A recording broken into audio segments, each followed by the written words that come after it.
All right, part 2. Here we go. All right.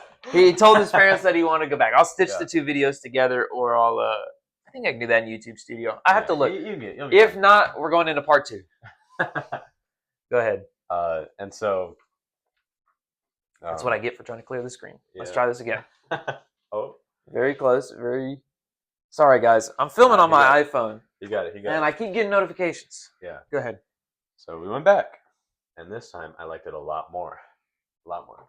Okay. And keep in mind, this is during the time where I'm struggling with demons. Yeah. And really enjoyed it. And then we went a third time and a fourth time.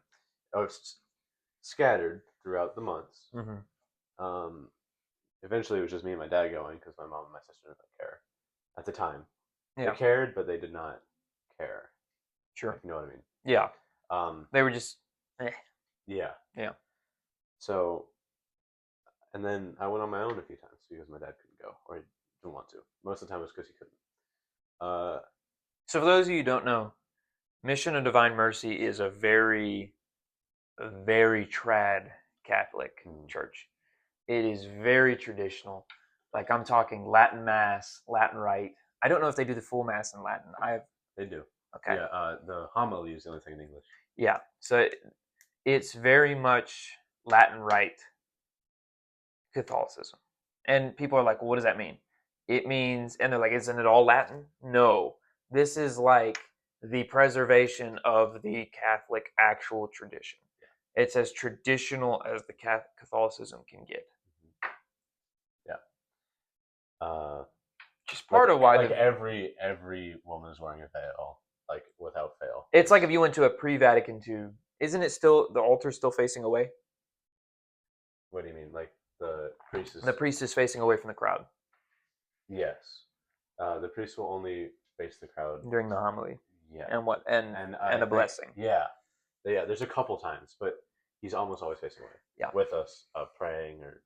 There's no iconostasi still, but there is a. Forgive me if I make a mistake. I don't know very much about Catholicism. Yeah. As somebody who's raised in it, I'll be sure to correct you. Yeah. So one of the times I went, I loved it, and I was like, "Hey, we need to start going here more." So went as much as I could, and at some point, so he has icons on the table, and I'm just kind of holding on to them. Yeah. They're helping him. It's just a lot. So when I was talking about earlier about the most recent demonic encounter, I spoke to my girlfriend at the time, C, and she is the one. She was raised Catholic. I didn't know that. Yeah, she was raised Catholic, but she no longer attends Catholic services. Unfortunately, she goes to Baptist church. Listen, I always say this. If somebody's not going to be Orthodox, I'd rather you be Catholic than Protestant. Yeah, I agree. Because at least that will help lead you into Orthodoxy eventually, hopefully. Yes. If God wills. Yeah, because you're so close. Yeah. So she goes to a place called FBCUC. Oh, Lord. And First Baptist Church of Universal City. Yep. You know of it? Yeah. Yeah. So it is, there's like 5,000 members. It's huge. Yeah. It's like if a Baptist church was a mega church, but every mega church is basically a Baptist church anyway. So. And once again, I'm sure we will have plenty of FBCUC members watching this because I'm friends with half the people who go there. I love y'all. Y'all are great people. But your church is not. You're gonna lose a lot of friends. I don't think I'll lose friends because they're. I'm joking. Even if I do, so be it. I will not hold my tongue about things as serious as this. Yeah. And I've spoken to most of my friends, those of them who I'm close with, about this, and I have actually shown some of my friends the Orthodox Church, and my best friend who was Protestant is attending liturgy with me next weekend. Thanks be to God. Thanks be to God. Yeah. So I went to FBCUC with her a few times, unfortunately. Archer and I are like the Christian, or like the Orthodox Stuart and what's the other guy's name? The Who are you talking they always about? go. It's Stuart and what's his name? Connect. I don't know who you're talking Stuart about, bro. Connect, and they're the evangelist guys, the non-denominational guys who Oh, always yeah, go to the yeah, I know college who you're talking about. campuses. Stuart, what's his dad's Stuart name? Connectley What's his and, dad's name? Stuart and shoot, do you have your I phone? know who you're talking. I do have my Look phone. it up. We got to Oh, find this out right now. I love those guys. Stuart Honestly, and I love them. okay, for being non-denom, Great Protestants. they're Some of my favorite Protestants of all time. we're ranking the Protestants now. My favorite Protestant. I mean, I'm putting them in S tier. Listen, they have the best arguments against atheism. I've used their arguments against atheism many times. Stuart and Cliff. Cliff, yep, I just pulled it up. Stuart and Cliff. It came to me because I was wanting to say his last name was Cliff, but no.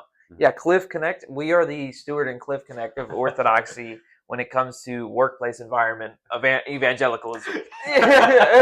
We sit our friends down. Dude, I'm telling you, dog. Every lunch we're sitting somebody down and be like, listen, have you come? look at this. We hit one of these poses. You know, Cliff's always hitting one of these. he's always hitting one of those.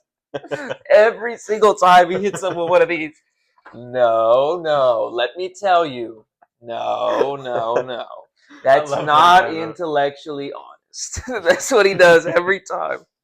That's you and I, man. That's like, look at this icon. Do you see this? This is for you. Do you want this? Yeah.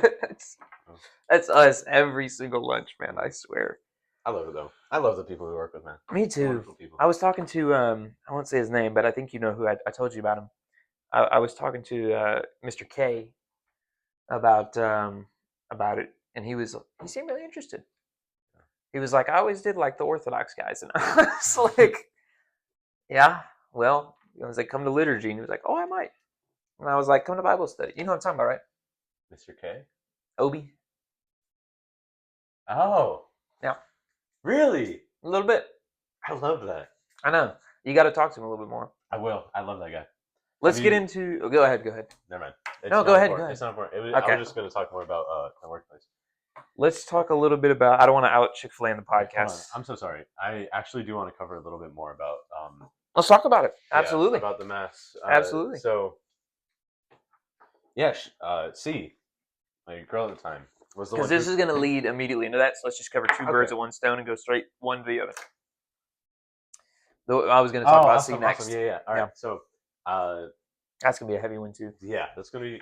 We'll have that. All right. We're actually gonna have a quick bathroom break after you talk about Mission of Divine Mercy. Okay. So C convinced me to go talk to a monk about my encounters. His name is Brother Mikael.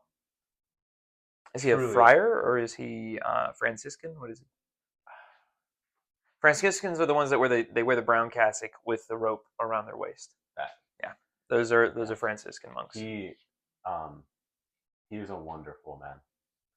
He went through a very hard time when he was young, similar to mine. He didn't struggle with demonic intervention, but there were certainly demons working in his life, and he helped me so much.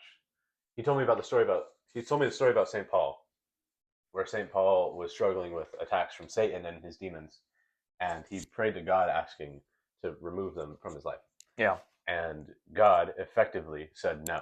Yeah. God said no. And I was in despair. I was like, God, I have begged you, crying, screaming, face to the ground, to take these away from me, and you have not. And you have been silent.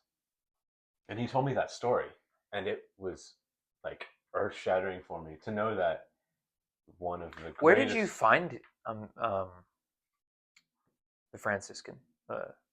Where did you meet him, the monk? So the Mission of Divine Mercy is also a monastery. Ah, okay. Mm-hmm.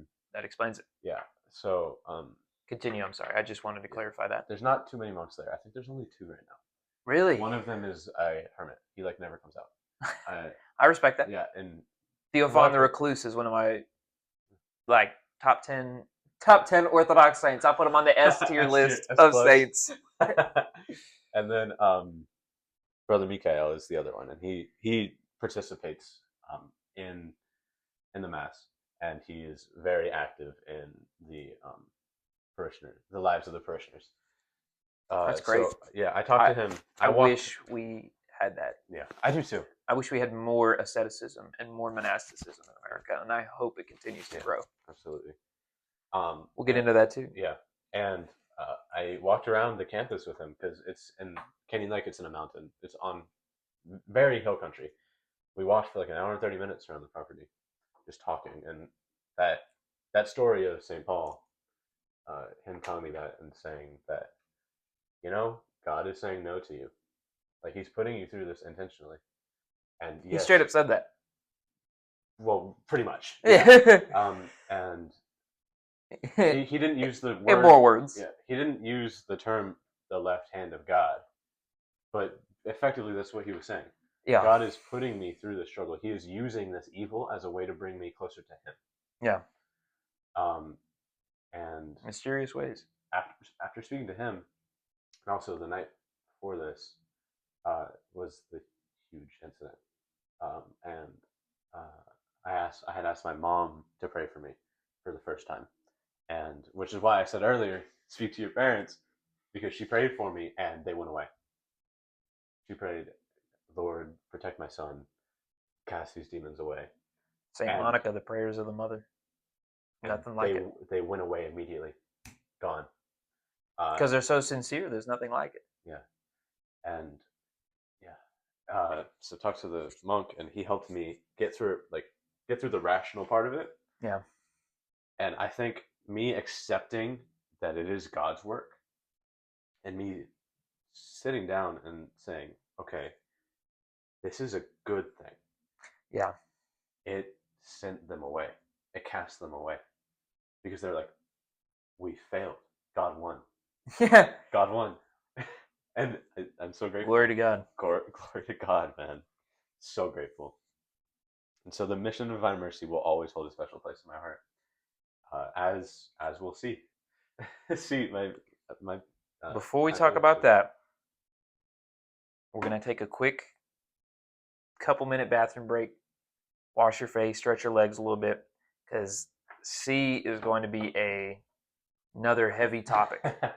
And I know a bit about it because, like I said, he and I are friends. So, yeah, we're going to take a couple-minute break. I'm going to let you use the restroom. I'm going to let you do whatever you need to do, get some water, pray a little bit, whatever you want to do. I need to pee. So that's also why we're taking this break. And then we'll be right back. I am going to also check and make sure the audio is working on the last two clips, because if not, there goes an hour and a half. Yeah. And then also make sure that that I can stitch videos together while we're in the meantime. So we will be right back. For y'all to be like nothing. So, bathroom break.